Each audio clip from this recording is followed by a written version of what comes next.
comes a moment in many lives when the pain isn't loud anymore. It's familiar, not dramatic, not explosive.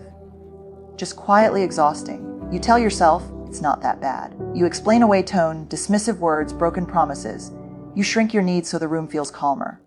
And one day lies the hardest thing to admit. You're not being mistreated because you don't deserve respect.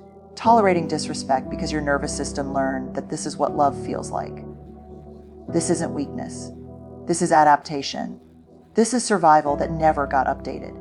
And today, we're talking about how trauma teaches us to stay where we should have left and how to unlearn that lesson without shame. Trauma doesn't always look like what we imagine. Sometimes it looks like being too understanding, too patient, too forgiving. It looks like explaining someone's behavior better than they ever do. It looks like giving empathy to everyone except yourself. When you grow up in environments where love was conditional, unpredictable, or withdrawn, your nervous system learns a dangerous equation: connection requires self-abandonment. So when disrespect shows up later in life, it doesn't feel alarming, it feels recognizable. You don't ask, is this okay?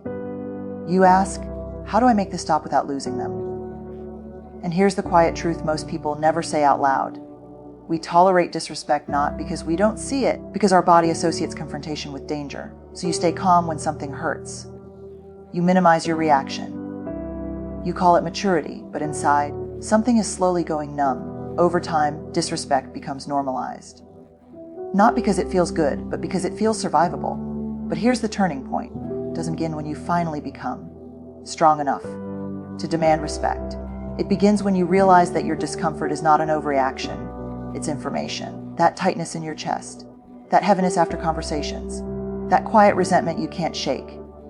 Those are not character flaws.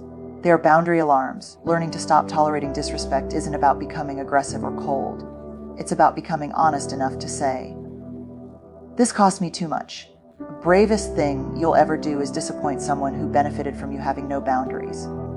Because self-respect isn't loud, it's steady. It's the moment you stop negotiating your worth to maintain belonging. Let's talk about that, how trauma teaches you to tolerate disrespect, and how to stop it. First thing is that trauma teaches you that safety comes from keeping the peace. When peace was once the only thing standing between you and emotional loss, your body learned a very specific lesson. Stay quiet, stay small, stay agreeable. Not because you lacked courage, because courage was never rewarded. In homes or relationships where conflict led to withdrawal, anger, unpredictability, your nervous system didn't learn how to resolve tension. It learned how to survive it. So you became skilled at reading the room. Sense shifts in tone before words were spoken. You learned how to soften yourself, how to delay your truth, how to smooth over moments that felt sharp. Silence didn't feel passive, it felt protective. Keeping the peace wasn't a preference.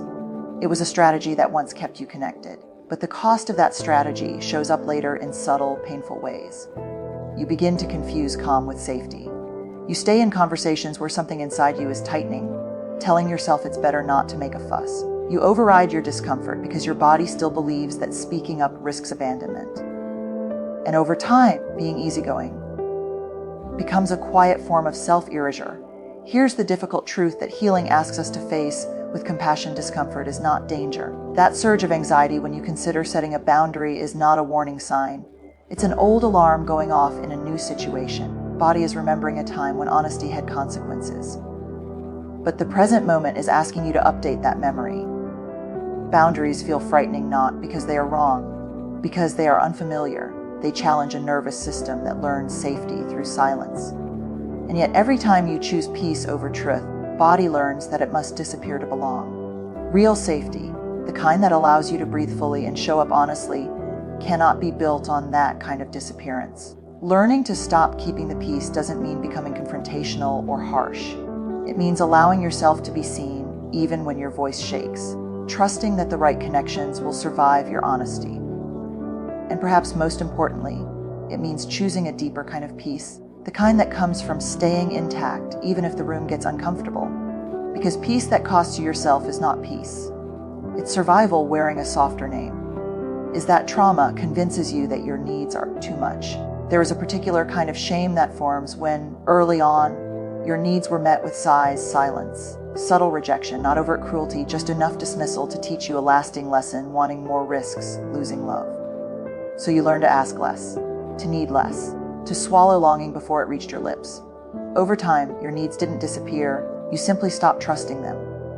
When connection felt fragile, body adapted by becoming low maintenance.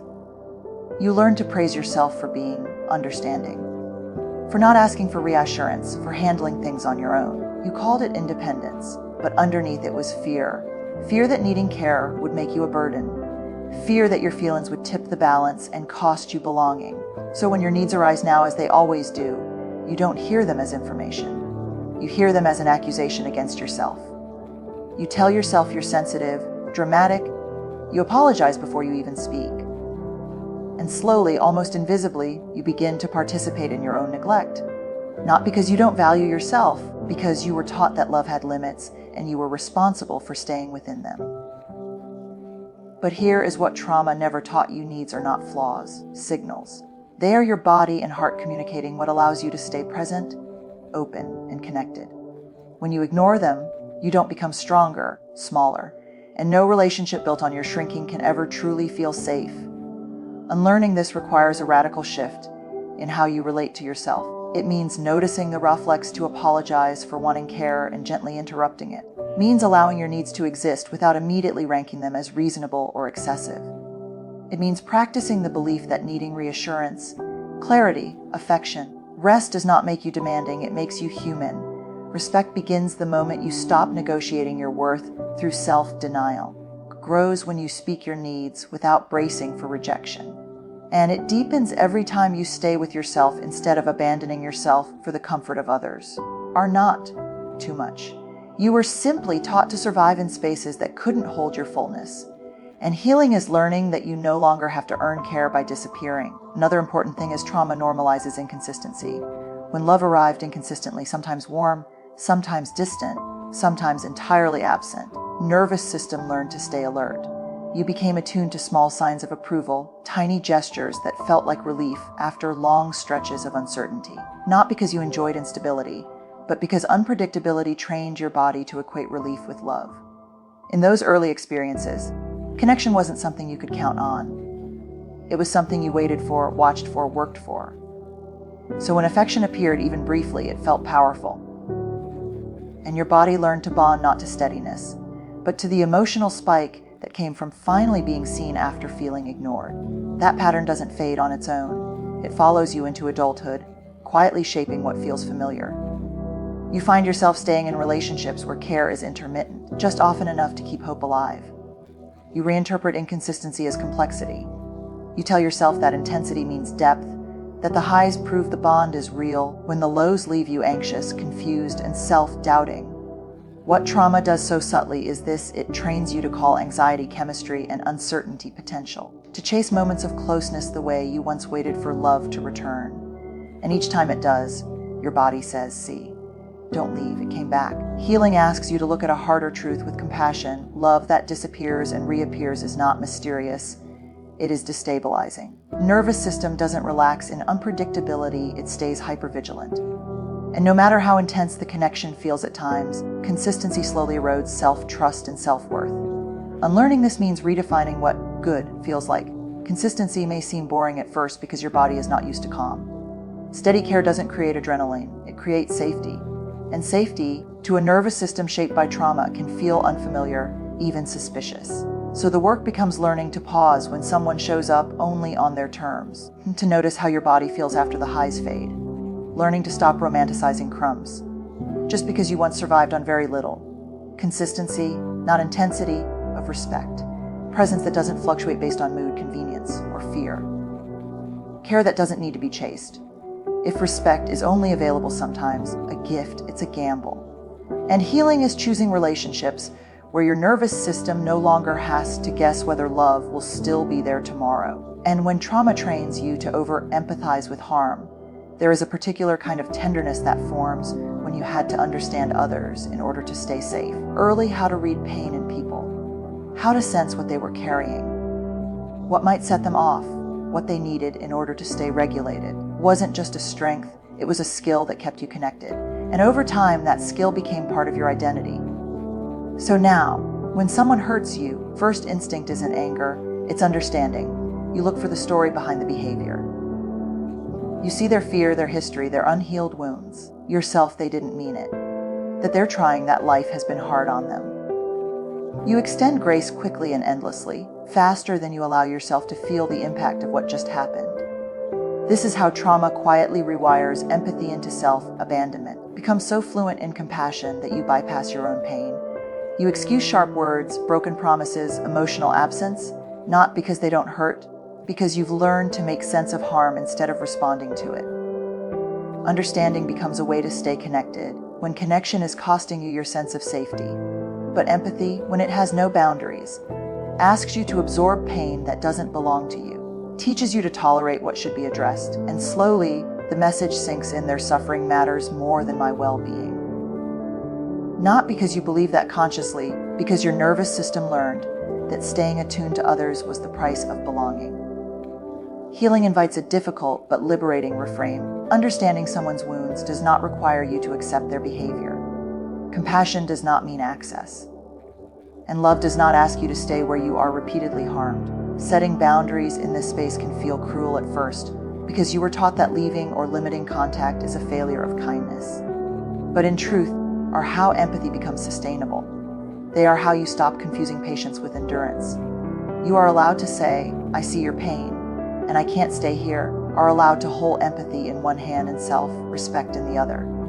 And you are allowed to step back, not as punishment, but as protection. Real compassion includes you. And any form of empathy that requires your self-betrayal is not healing. It's survival repeating itself. Trauma disconnects you from your internal no. There is a quiet disconnection that happens when your no was never truly received. When you learned again and again, discomfort didn't change outcomes. That speaking up didn't protect you. That resistance led to more pain or dismissal. Your body made a wise decision. Stop sending the signal loudly. Not because it vanished, but because it learned it wouldn't be honored. So instead of a clear internal voice, you develop doubt. Guess your instincts. You look outside yourself for permission, reassurance, confirmation. Your gut speaks, but you override it with logic, empathy, or obligation. Tell yourself you're being dramatic. You wait for proof. You stay longer than you want to, explain more than you need to, when something inside you is already pulling away. This is not a lack of intuition. It is a history of having your intuition ignored. Trauma teaches the nervous system that saying no is pointless or dangerous. So it replaces that clear boundary with discomfort, tight shoulders, shallow breath, fatigue. Your body keeps speaking, just in a language that's easier to hide. And when those signals go unrecognized for too long, self-trust begins to erode. Stop believing yourself, and that is one of the most painful losses of all. Rebuilding that trust does not begin with dramatic confrontations or sudden ultimatums. Gently, quietly, in moments that feel almost insignificant. You notice when something feels off and you allow yourself to pause. Say no to a small request without over-explaining. You leave a conversation when your energy drops instead of pushing through. You choose rest when you feel depleted, if no one else understands why. Each time you honor that subtle internal signal, your nervous system learns something new. My voice matters now, respected. Now becomes evidence that you are no longer trapped in the past, that you can protect yourself without losing connection to yourself. Over time, becomes clearer, not harsher, but steadier. It stops needing justification. It starts to feel less like rebellion and more like alignment. And in that alignment, self-trust returns not all at once, but breath by breath. Because the deepest healing isn't about learning how to explain yourself better. It's about remembering that you never needed permission to listen to yourself in the first place. You don't stop tolerating disrespect by becoming harder. Stop by becoming more honest. Honest about what hurts. Honest about what you deserve. Honest about the fact that love should never require you to disappear. Is not learning how to endure better. It's learning that you were never meant to endure at all. Healing doesn't arrive as a dramatic breakthrough. It arrives quietly, moments you choose yourself without making it a debate. It's the pause before you say yes when your body is already tired. Courage to name discomfort before it turns into self-betrayal. It's the decision to stop calling endurance love and start calling honesty safety. Never broken for tolerating what you did. Those patterns kept you connected when connection was survival. But you are allowed to outgrow what once protected you. Respect begins inside the moment you believe your feelings are real, your needs are valid, and your boundaries are not punishments. They are proof of self-trust returning. Have to harden to heal. You don't have to explain yourself into exhaustion. You just have to stop abandoning yourself to be accepted. And as you do, slowly and gently your nervous system will learn a new truth. You are safe now, and you no longer have to disappear to belong.